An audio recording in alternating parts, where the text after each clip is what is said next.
Welcome back to iHeartRadio. So bad it's good. Today is huge for this show. I said at the beginning of this season of Vanderpump Rules, there was one person in particular I wanted to speak to, and today that dream is becoming a reality. You might know her as one of the founding members of a little show called Vanderpump Rules. She has spent 10 seasons on this show, which is unheard of. You also might know her as a business owner of the soon-to-be open Something About Her. You might know her as at Music Kills Katie on Instagram, or even by an old, now defunct moniker, Tequila Katie, which I am rebranding as Tequila Sunrise Katie, because I feel after this past season, we are in a new dawn for our next guest, a new era, as Taylor Swift would say. She has one of the best moms in the game. She is also someone that has proven to be right, even if it's taken us a little bit of time to catch up to see that. I couldn't be more excited to have her with us today. So, ladies and gentlemen, Miss Katie Maloney. Oh, that was a very that's a great intro. Thank you.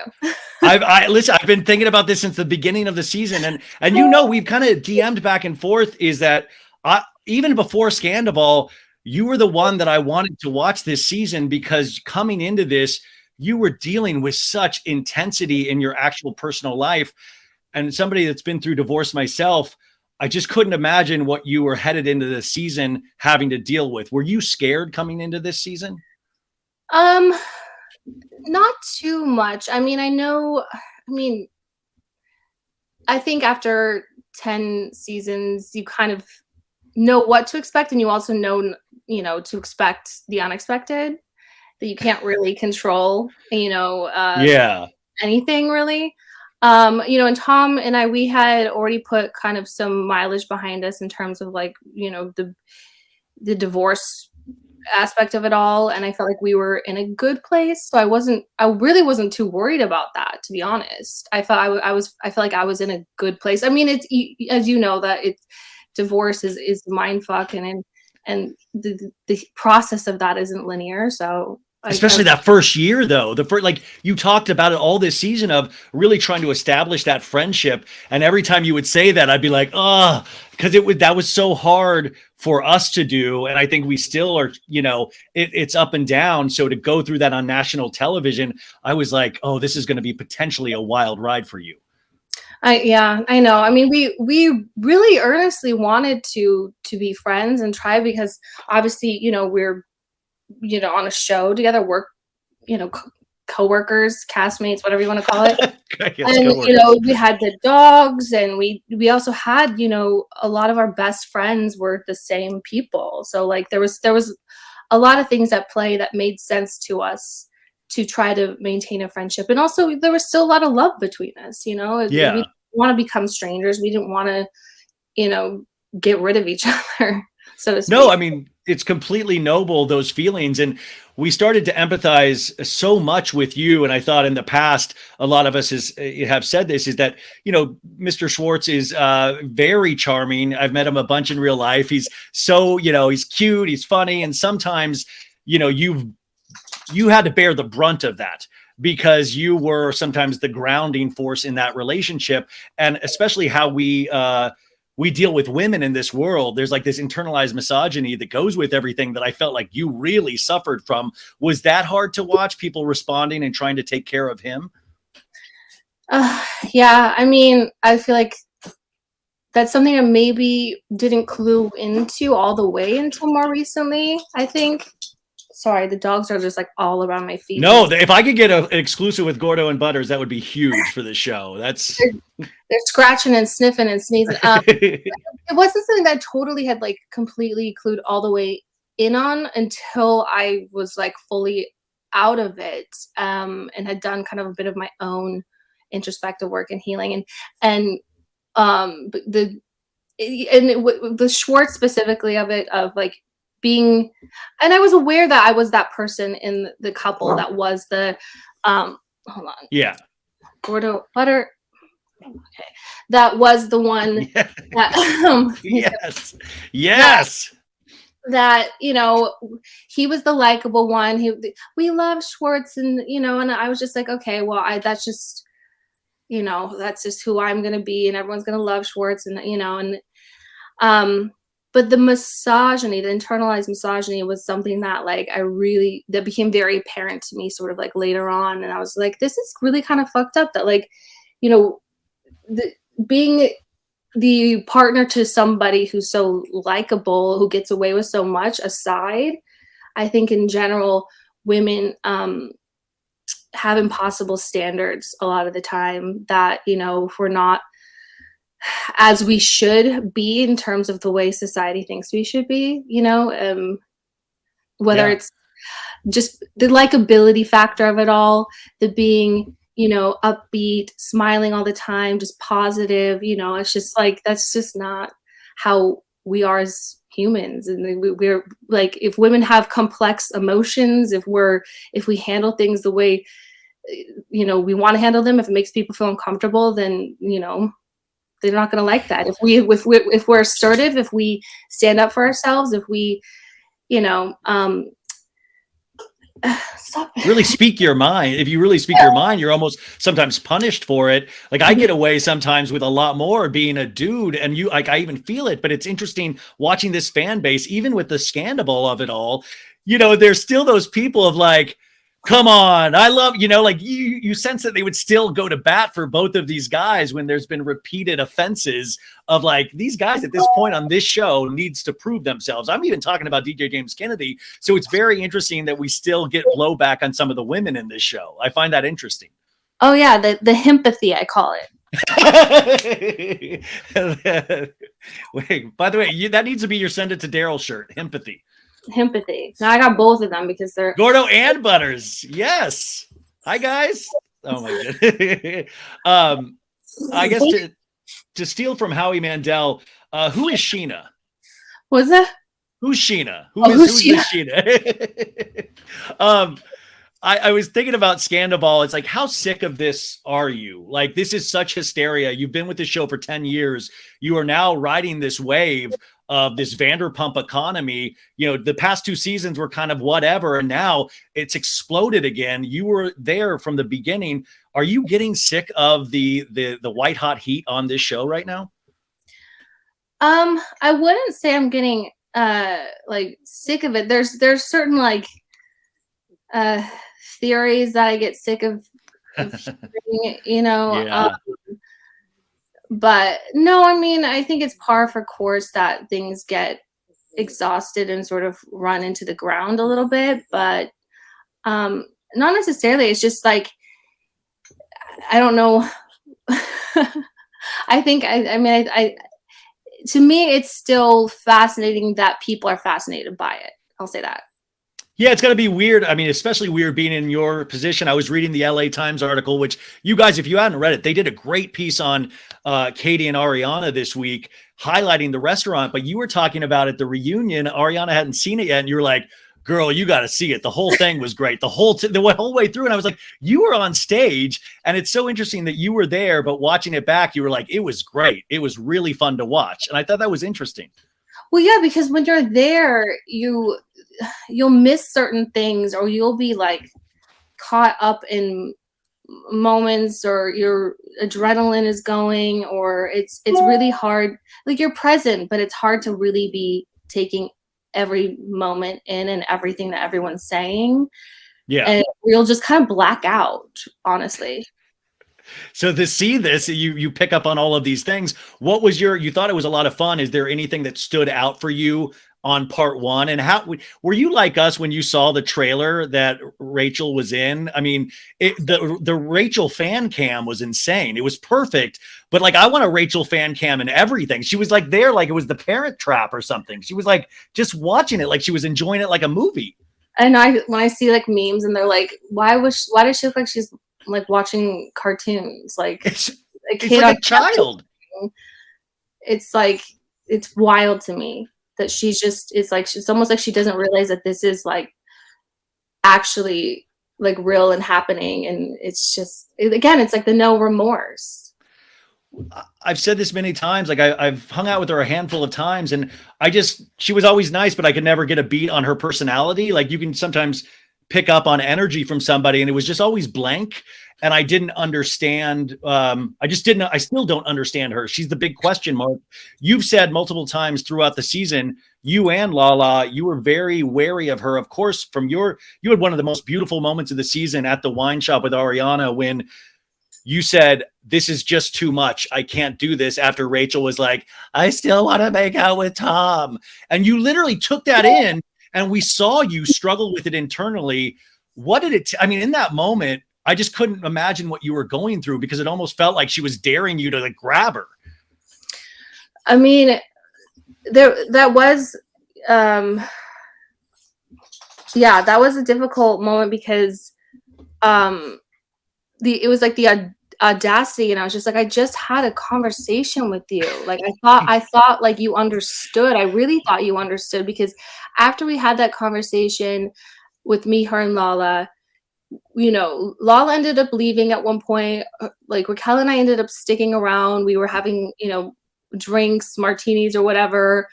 We ended up sharing an Uber home, like chatting. You know, I thought like, okay, like this was a bit of like kind of a bonding moment. I thought like there was like a little bit of a breakthrough moment. So for her to like negate all of that, you know, and again, like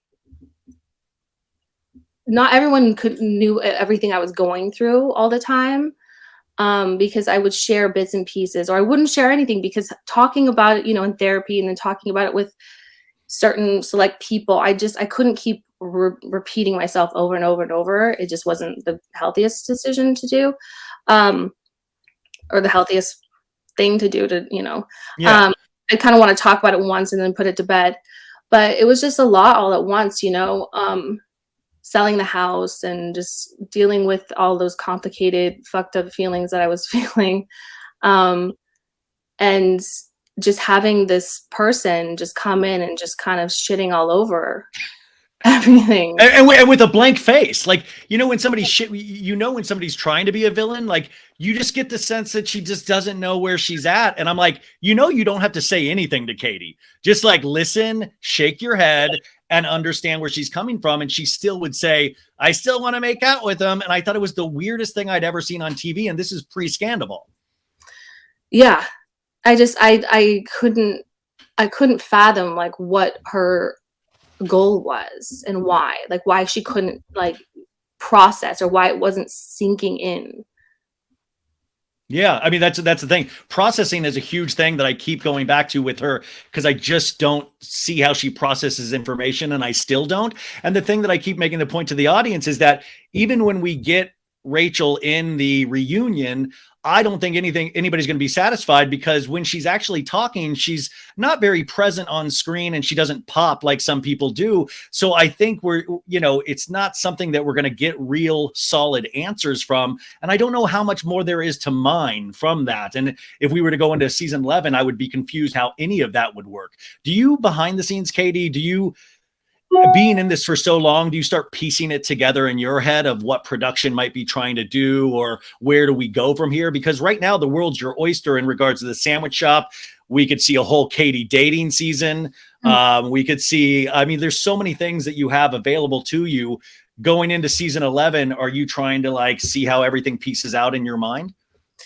I try not to like think too much about it. I try to just kind of keep my eyes on my paper, because when you try to start thinking ahead too much, like I said, again, after 10 seasons, it's like expect the unexpected, expect for the, you know, everything that you thought you knew to be completely different. You know, I just try to like be true to myself and my, you know, live out my own truth, you know, and not, you know, worry about any of that.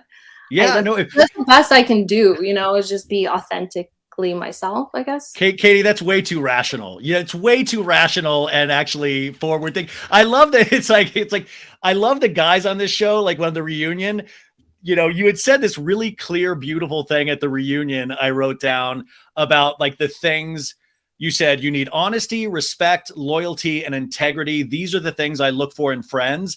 And Schwartz immediately followed it up with, so if I don't abide by all your terms, we can't be friends. And I was like, those four, I mean, I was like, you women, you don't stock the pins and batteries, and then you're asking for honesty and respect. What's up with you women? Because I thought that was like the clearest way you could communicate with somebody. And he's like, if I can't do those things, I can't be your friend.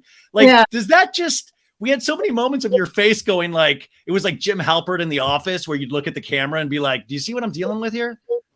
Yeah. What's up with you and your standards? Like, you know, all right. like, if you want to be my friend, I'm going to hold you to the same standards I hold all my friends to. Like, yeah, simple as that. I mean, like, I love that the like honesty and respect and integrity, those could be impossible for some people. And everybody says speak clearly, and you spoke as clearly as possible.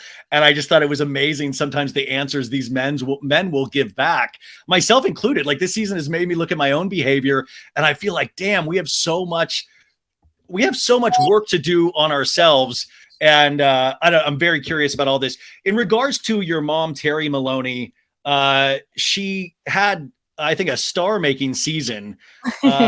She really did. And I think, obviously she's your mom, but your mom has been one of the kindest people to me. Like, she checks in on me. I didn't know your mom before this season. And before she even popped up on screen, she's one of the nicest people. She always checks in on my mom. She always, were you shocked or surprised to see how many people took to your mom on screen? I mean, I wasn't surprised because I know, like, of course she's like the best, so it wasn't like, I wasn't like, oh, wow, people actually like her. I knew that like people would respond in a very like positive way to her, but I mean, I guess in the quantity, I think was surprising, but The quantity. no, I got so many DMs. It's like, yeah, I guess I guess there's, she's got like t-shirts and stuff. Oh yeah, there's like an action figure at there. There's a Terry Maloney action figure eventually. Yeah. And I mean, like, I guess, like, yeah, like that is like a fun surprise of it all. But I guess it is to be expected, but no, she's like that person in so many people's lives, like growing up in my friends' lives, and in the restaurant she ran, for like her employees, like she was like very much like a second mom, and she coached cheerleading, and she was that kind of like figure in people's lives. She just has always cared so much for people that she has like any kind of connection with. She just genuinely cares. Like, she's got a good.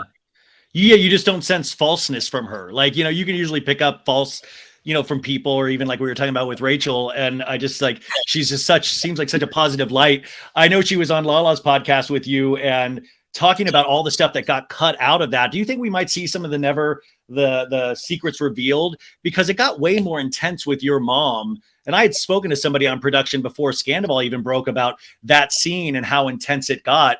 Why do you think they cut out Tom yelling at her like he did? It always boils down to time, I mean, that scene in itself was already so long that I think they just was kind of trying to take the most, crazy points of it all, I don't know. I wish they would have, because it was very messed up. That's what I mean. Like, from what I hear, I didn't get to see it, but Sandoval was like yelling. I'm like, how do you yell at a parent? We saw Rachel go, oh God. And I'm like, I literally almost threw my TV out the window, but to be in that moment and then to continue on in that scene, I don't think people realize just even how much more intense it got. And then that scene for you too, where you go out which by the way, the fact that they have gas canisters or propane tanks at the Sur Alley is wild. But you and Tom and then Rachel once again going into your face, like she's almost like, I didn't understand that. It's like she kept trying to push you. Like she kept trying to get in your face at that point. And Schwartz once again likes to stand up for anybody but you. I mean, was that weird once again to have her in your face during that scene?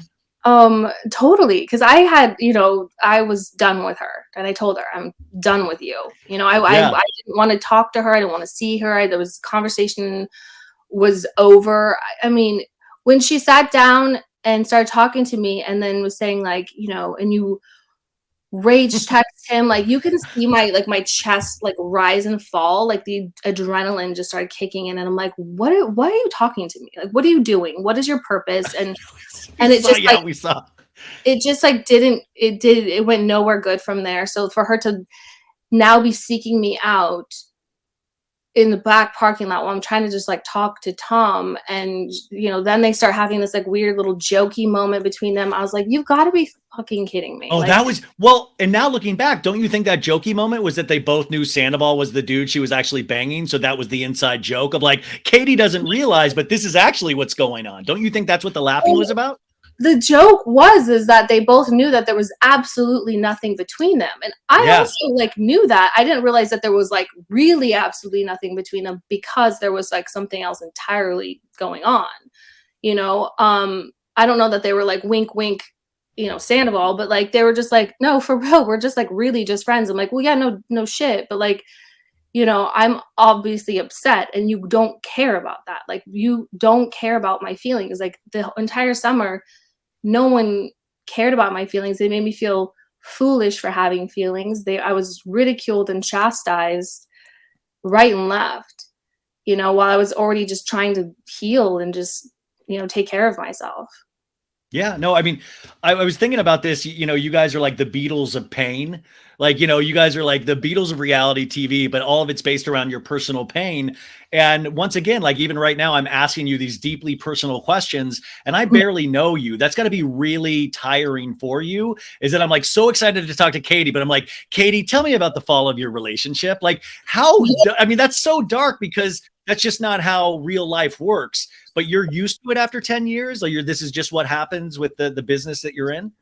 Yeah, I mean, this is not how, I guess, real life for most people works, but I guess it's my life.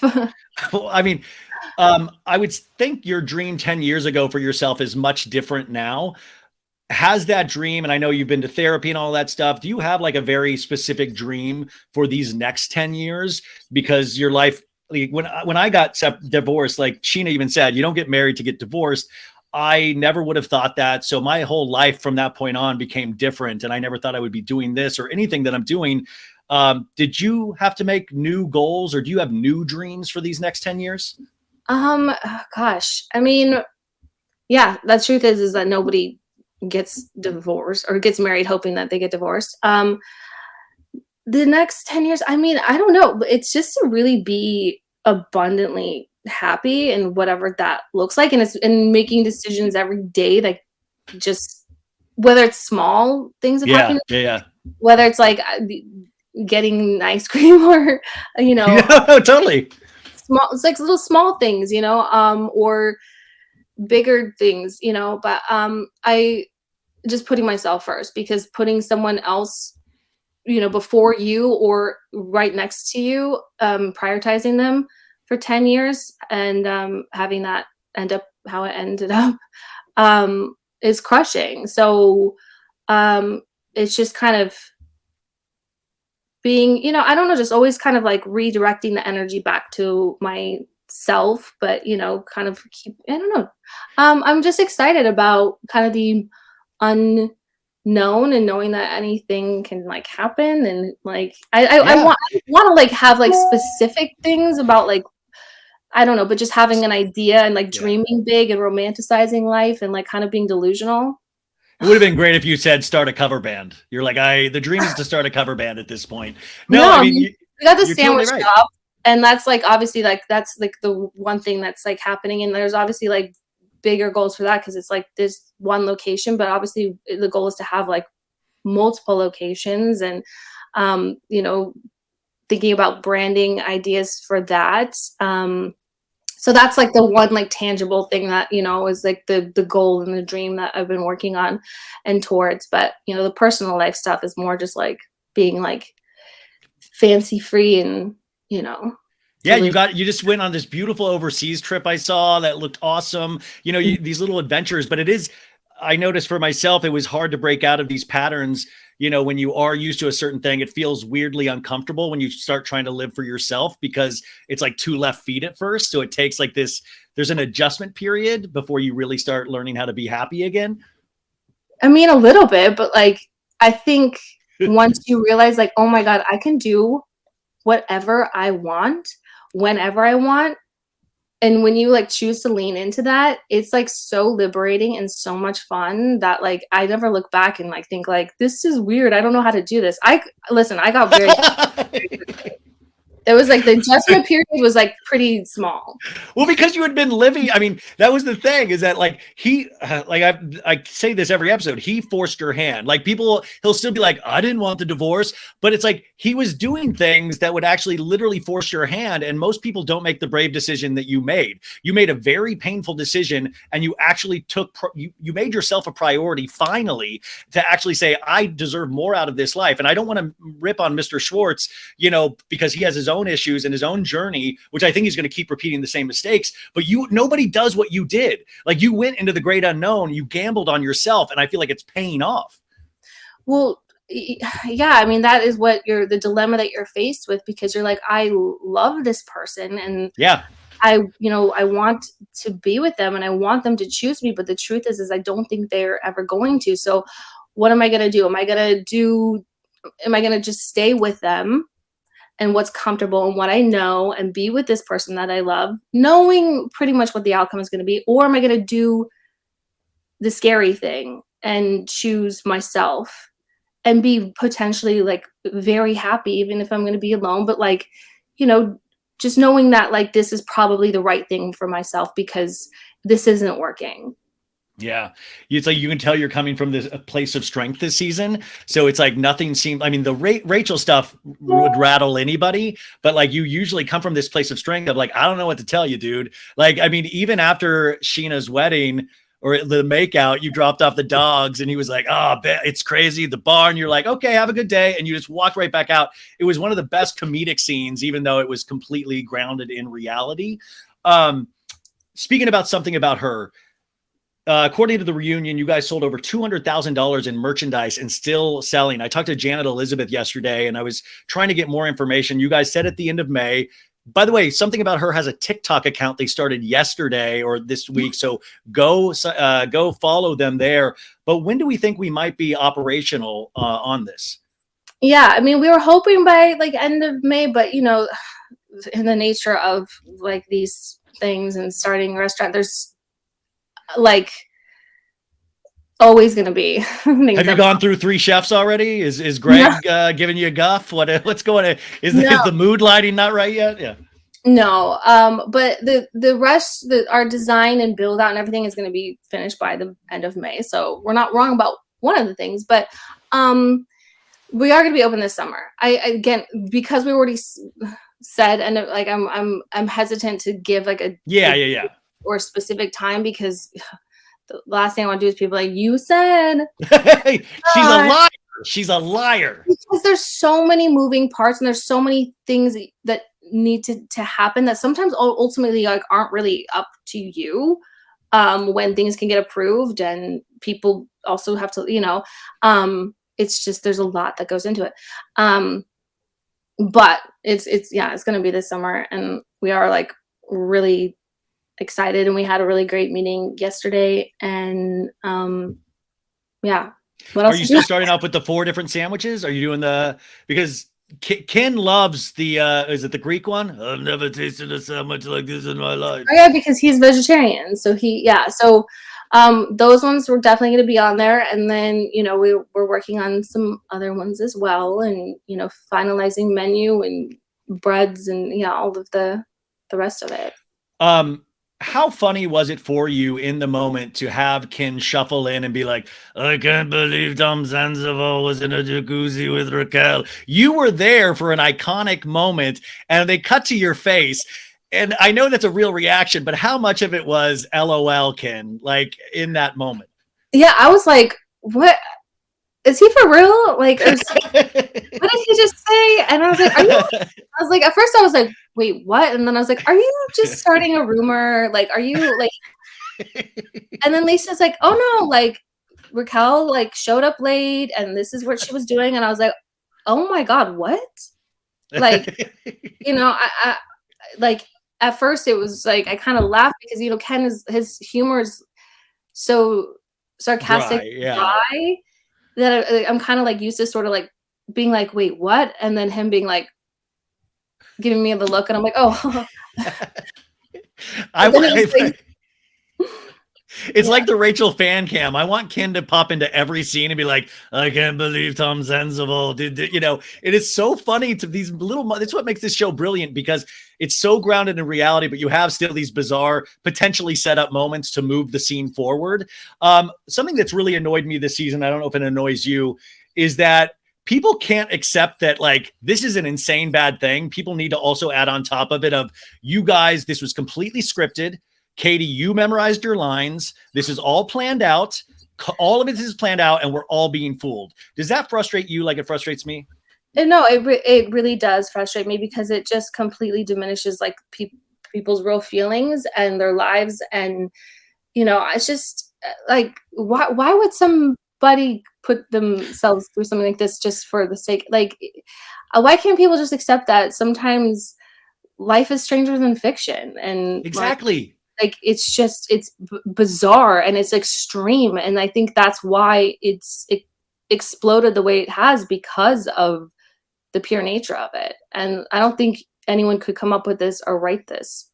So like, I think it may be in someone's wildest, wettest dream, perhaps, but like no one would actually have the balls to say, like, suggest something like that. Like, this is just something that is as fucked up as it is, like, happens, you know, and it not that it should ever, but no, I think people just need to just get over it and accept that, like, this is real pain. Reality. This is real, you know, but also there are certain things on reality shows that are structured. Like, you know, when you're going in to shoot a scene. In fact, the LA Times article was fascinating because you had a quote in there.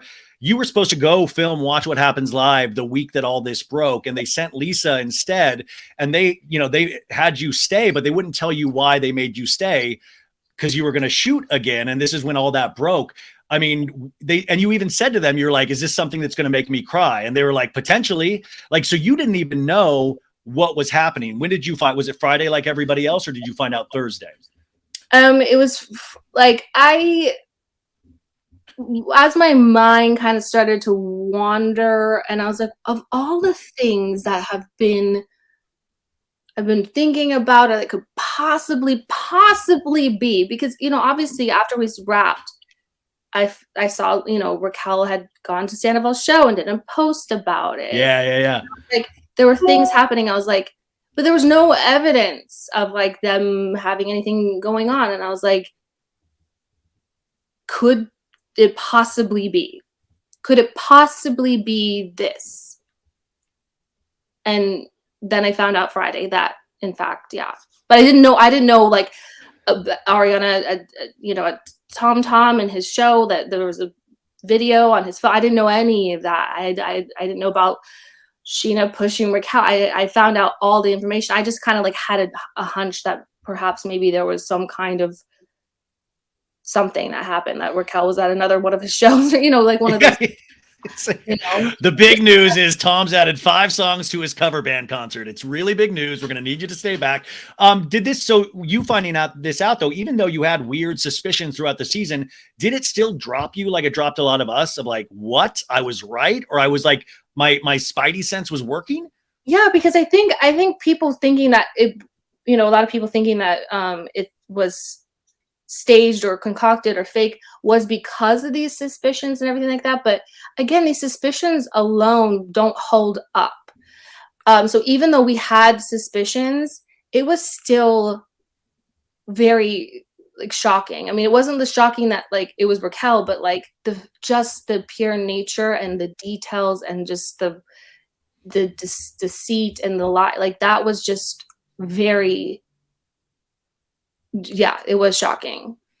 Yeah, I had Sheena on the podcast right before she went to Watch What Happens Live with Raquel. And there's a huge moment where I'm talking about, you're really backing Raquel this season. You're really standing up for her. You're really, and, you know, you know her whole rap at that time. And it's very interesting to see how this completely shifted things. And to her credit, she admits, like, listen, I'm completely in the wrong. And you even held Sheena's feet to the flames a little bit at the reunion, saying, the door is open, but I have seen this pattern of behavior. And what's so interesting about being on a show for this long, they cut to like multiple clips from both sides of this thing where Sheena felt this way, you felt this way.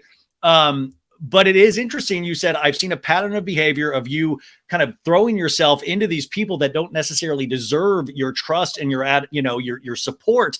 And I do notice that a little bit with Sheena, and I do get nervous about that. But right now, is the door still open for you guys? Yeah, I mean, because Sheena seems to be very adamant that like this is, changed her and her way that she's going to sort of navigate and move through like friendships and trust and all that. And so, it's not like whether I believe that or not, but it's like if that's what she's saying and she's going to really adopt and make some behavior modifications, then I'm not going to be someone that's going to, I'll give some benefit of the doubt there. But, it's like, okay, well, what's going to happen when there comes a time where you're going to have to choose which side of history or an argument you want to be on? And not to say that I'm going to be the person that's in the right or in the wrong, but or that she should just throw her loyalty in my corner or anything like that. But it's like she has historically just gone against me for the sake of going against me, or just blindly, followed someone into the shit. So, and it's just like Sheena. So we'll just see. I mean, you have 10 seasons. 10 seasons of you guys, and that's what's interesting is like, this isn't just some fly-by-night reality show. You guys have intense history in these shows. Another person that I never thought I would see the day where Katie Maloney stepped into DJ James Kennedy's apartments to have him do a phone call with Raquel, yet there you were. And it is so interesting to even find you laughing now at like when he's like, "You're a woman with a mustache," and you guys are giggling and you guys are like, you seem to get actual joy. That has shocked me more than anything. What was the thaw like on you guys? What was the what on us? The thought, like you guys have thawed. You're, very feuding. And he said some really horrific things, which I always remind people, we all like him now. It's what he chooses to do with that like from this point on. He could screw this up really quickly. But you seem to, you've softened towards him.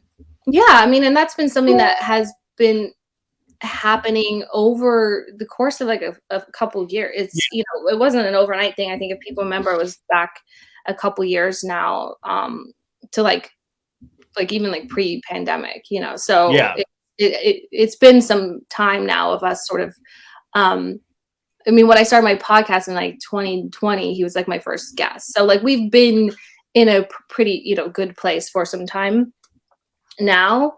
But yeah, he's got a sharp tongue, and I understand now. But I think, he is making efforts to grow and not be that guy. So yeah, hopefully he doesn't back.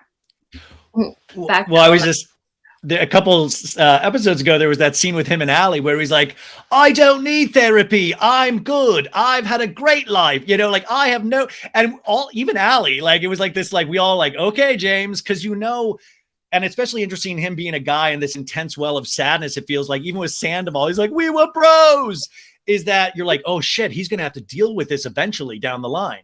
Like, the fact that he even says, "I don't think I need therapy" is wild. And Schwartz had the same thing of, "Well, this bar is my therapy." And then at the reunion, he says something of like, "This reunion's like therapy." And I'm like, no, therapy is therapy. I mean, Katie, that's coming from someone who's never actually like done therapy. So they don't even know therapy. It would blow their minds. Like, I don't know why people are scared of therapy. Did you visit a therapist after the breakup? Yeah. Oh yeah. And it helps, right? Yeah. And he thought about it. And the thing is, when we had done like couples therapy, he like would really get into it. He would kind of eat up most of the time. Yeah. So, but then he would himself think about it. He's like, "Well, I just don't want them to sit there and be like, well, how does that make you feel?" I'm like, well, there's therapists that don't necessarily ask that question, but that's kind of the point, is to like kind of unpack those emotions, to kind of ask yourself how those things make you feel. Yeah. I mean, it is just funny. There's a propensity for men, especially, to be afraid of therapy. And I just thought it seems to be a recurring theme with the men of Vanderpump Rules, even though Sandoval used it, but he weaponized it against Ariana to find a way to break up with Ariana without telling her. So that's not usually the proper way to use therapy. That's more of a life coach, I think. Yeah. The other thing, the most intense question for you is, Katie, are you a pyromaniac? Did you have a history with pyromania at all? You always refer to burning people up and setting them on fire. I was going to save this question for your mom down the line, but did you burn things up as a kid? Where did the fire thing come from? No, never. I think it was more like a metaphor or something, just for like, just lighting someone up with, words, or I don't know, Yeah, just no. wanting just someone just to like burn. No, it's just I love it. Like when it's used, I'm just like, where is this coming from? Like, is it like, was she just lighting things on fire as a kid? And it's one of those like fire starter Katie. I really, but I totally get it. Also, just really briefly, I don't want to get any cease and desist. The Joe stuff you can hear on other podcasts, you guys. She's talked about it.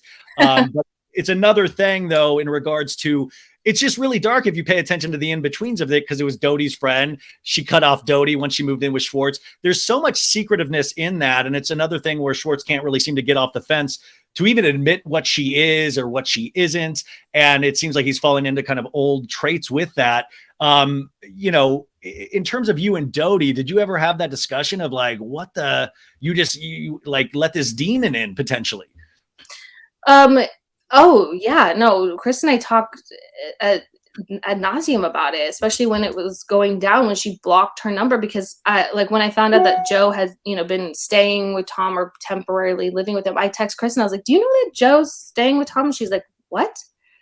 So she texted her and was like trying to like get in touch with her, and she wouldn't answer her. She would not answer Kristen. And they had just been like, maybe they hadn't spoke for like a week, maybe, because she was like, I think had been going through something, but which was weird for them because they spoke every single day. But it didn't make any sense, like why she didn't ask Kristen for a place to stay if she needed, like why she went to Tom, who she didn't know well at all. And then people don't understand, like people have to pay attention. Like you even said the day when, the breakup happened or when it got announced, she texted you and was like, what up, girl? Love and light, Justin Bieber. I love you. And I think that is one of the gnarliest things. And in fact, I think it was maybe on Dodie's podcast this week, she even said she put like Raquel, Tom, Ariana, and herself on a group text after this all split up and was like, I love you guys. Oh, I feel like a family's breaking down. And I was like, this girl seems to be in that Raquel thing where she doesn't understand proper etiquette at all. Yeah, no, this is why I said she's spooky. Like, I just don't understand the people who just are so uncouth and don't it's just, someone also said, use the word, it's ghoulish almost. It's like, it really is. It's just, she's just so, it's like bizarro in my mind. I'm like, is she unwell? Like, I don't know. Like, and so I made that comment on not on her Instagram, not on that, like just about her in general. And so to say like, oh, cease and desist, I'm like, whose acumen of the law am I trusting? None of y'all. Do you have 10 more minutes, Katie? Do you have to run? Yeah, no, I'm good. Go okay. Ahead. Yeah, you can stop anytime you want. Sorry, I don't want to. Do you, in terms of like trust and things like at this point, I'm sure with men it's very hard, but also how much is it hard to trust people because you are on a television show and people do want things from you and a piece of you. I mean, I'm even bothering you to be on a podcast. How do you deal with that on a daily basis of trying to judge who likes me for me and who likes me because I'm on a show, who like even with guys like Satchel, I imagine, which I know he has a girlfriend now. Everything's good, you guys, even though he wears socks with sandals, he's my king. Do you find it hard, trusting anybody now? That's not really so much of the issue, because I am one of those people that I feel like I have good judge of character, and I know some people don't even know what that means, but meaning that I'm able to like get a pretty good read on people, like straight away. And so if I can't get a read on someone, I'll maybe kind of hang back for a moment and take my time. I can slowly warm up to them. But it's just because I am protective of my energy and my time and how it's spent. And sometimes I'm like, I don't know if I just need another person around. Like if I feel like there's, someone that I just really connect with and want to spend time with, and I think that they're, bring value or add something to my life, then sure. But you know, yeah, there are sometimes people that sort of orbit that I kind of look sideways at, and I will not, trust that. Yeah. And that's usually when people are like, "Oh, she's a bitch," or "Katie's this," and it's just like, no, it's just like, but the thing is, it's like, it's not that I don't like you. It's just that I just can I reserve the right to not welcome you with open arms just because you want to or think that you should have access to my life because you orbit this group or this, whatever. And then that will sometimes snowball into something and saying, Katie's a bitch. And then when I respond to you in a way that you don't See, she's horrible. She's standing up for herself. Or yeah, it is interesting to hear so many things said about yourself. I imagine over these 10 seasons, you have to be completely desensitized at this point. But I imagine still some things really would get to you. I know even small comments get to me. In the reunion, you do talk about being a person that, like, even sometimes your friends, like you keep things reserved. Even your friends sometimes won't even know that you're having a hard time, and you do need people to reach out and stuff. And I think that goes along the lines with what you're just saying. Have you always been that way, even since a kid? um I don't necessarily know. I mean, I don't like to burden people, Yeah, yeah, yeah. there's some people that make it very easy for me to open up to, because they will check in or they will, but again, it's also like part of me doesn't want to have to repeat, repeat. Yep. Um, but yeah, I mean, sometimes I don't want to be like, hey, I see that you're having a great day. Can I dump a bunch of shit on you? I don't want to Yes. Yeah. Yeah. I don't like to be that Yeah. person, even though I am that person to a lot of other people. I just, yeah. So, I don't know. Sometimes I can compartmentalize my emotions and my feelings because I'll have, talked about it in therapy. But then, when my friends are like, I didn't know, I'm like, well, you didn't ask, and I wasn't going to offer up the information. So, but to say that you didn't know is not really fair to put on me. Yeah. Exactly. Yeah. 'Cause I wasn't gonna, start off the conversation being like, "Hey, I know today I'm, in a really great mood, but, I'm not, totally all the way good. We don't need to talk about it." But, it just feels, weird. It's like, you can ask me because clearly I'm going through a major life transition, so, whatever, but, it's no one's fault. Let's put it that way. It's not my fault, it's I not their fault, but Yeah. don't, I used to. say that, at the end of the day that, you had no idea. You do have an idea. Yeah, completely. But I used to love when people would just leave me alone about the thing I was going through, and I just got to be around them. It's just like, oh, I get to hear voices and, see and I don't have to actually talk about myself. That was always what I was looking for.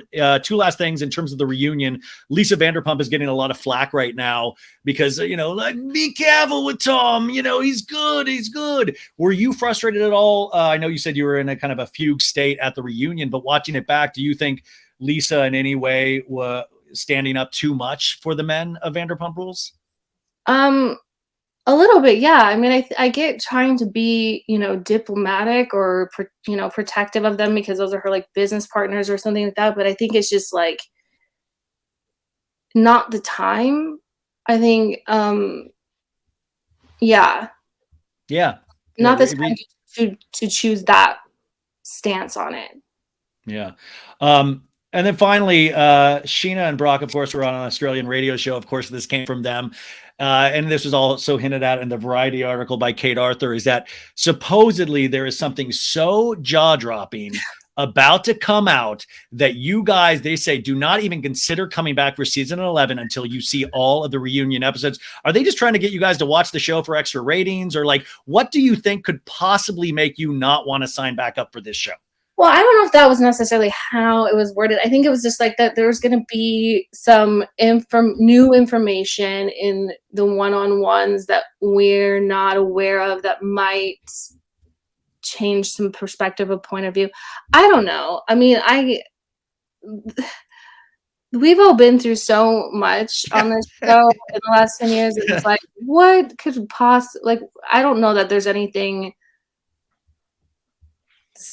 too scandalous or too, I don't know, that's gonna rock our worlds all that much. I don't know. Yeah. what about the rumor I just started that you hooked up with Tom Sandoval? Is there Oh, any truth to that rumor? Is there any truth to it? That would be jaw dropping. No, but like even you as a person in this scene, and you have a pretty good sense of everybody. I mean, like we had the false Raquel pregnancy rumor last week. We have, I mean, there's so many rumors that are coming out now. I just don't know what would be so horrible that would actually affect production in any way, unless Lisa Vanderpump was like closing SUR or something. But even then, I don't think the show could still go on. You haven't worked at SUR in a long time. I don't think that it's something that's like so horrible. I just think it's something that might put some bad taste in people's mouth. I just think people it's already a bad tasting mouth. What are you talking about? No, but I mean, just in general, I just think that like maybe people are running wild with it. I don't know. I just in general, it's always a good idea just to like curb appetite on these kind of things, just to like, like I don't know. Who knows? Well, the frenzy is just at an all-time like high still, and I need this to be over in 3 weeks because I need to get back to my life. And I can't imagine you living. No, for real. Like I can't imagine you guys being in it. But I've heard so many weird rumors that I just want it to stop. By the way, did you see Tom talking about his nail polish on Glamour magazine? He was like upset. Can you believe that he always picks the weirdest things to be upset by? No, I like, boy, like you were up in the night over like the wrong things. Like the Glamour magazine. He's like, my nail polish. How dare you attack that? Like, girl, you're mad that like Glamour is not glamorizing you. Try again. He's like, it's my dream to be in Glamour magazine, and this is how they feature me. He's like, they're like screenshotting the definition of journalist. Like, yeah. And then I mean, poor guy, he doesn't know how to spell all the words, and like, you know what I'm saying? Like it's like communicating effectively is one of his not great. He doesn't have that trait. And then Katie, what are you liking pop culture wise? What do you love watching right now that is not Vanderpump Rules? And what do you listen to? I'm loving, well, obviously Succession. Dude, Sunday's the last one. Are you bummed? Yeah, because it's like there's literally no more after this. But I mean, they're going out on such a bang. I saw, do you know who I saw in New York? I saw Kendall Roy at a bar, and I was like, he was just, oh my God, did you go and say hi? No. He probably watches Vanderpump Rules at this point. It's like you guys in Succession. Everything else pales. We forgot a Kardashian season ever even started airing because of you guys. You've like taken on the Kardashians. And then I'm watching the new season of The Ultimatum on Netflix. Oh, the one that just came out yesterday, the queer love version? Yeah. Well, it came out a couple days ago, I think. Okay. Yeah. And you're digging that? Yeah, it's great. And we saw your record player in your place. What music are you digging right now, or what's your go-to? I mean, it so depends on like my mood, to be honest, really, truly. Right now I've been listening to like a lot of like, I mean, this is like always is the thing, but like a lot of like, you know, screamo emo from like back in the day. A lot of Pierce for some reason, but it's just like it's feeding my soul. Yeah, I mean that's you know, emo night is every night. Emo night is VPR night, as you guys like to say. Wait, and Jackson, Brittany, and all those stuff. Would you like them to come back, or I mean, you guys did this all yourself. Would you like new additions? Would you like Dodie to come back more? I mean, I think it would be just a very interesting time to bring back people from the past for sure. I just don't know like if they are interested or if it would work, but I think we definitely need some new additions. You know, I think that regardless, we need some fresh blood.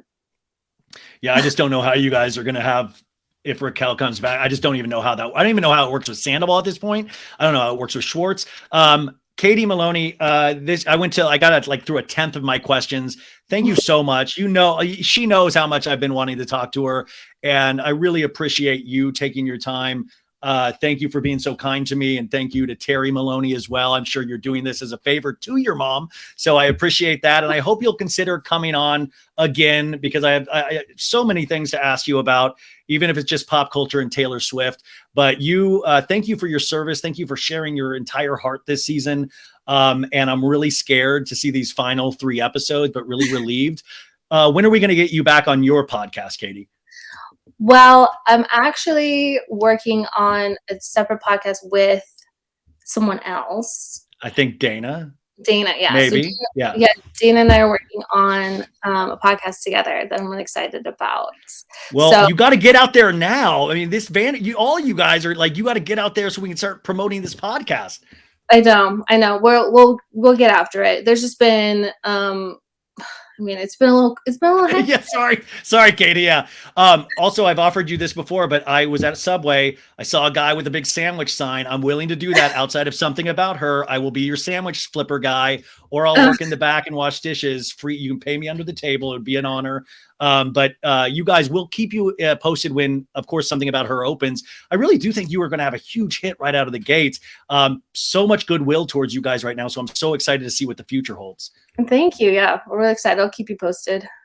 Okay. Well, Katie Maloney, I'm sad to see you go, but thank you so much for being here. And hopefully we'll talk to you again soon. Yeah, thank you. It's a pleasure.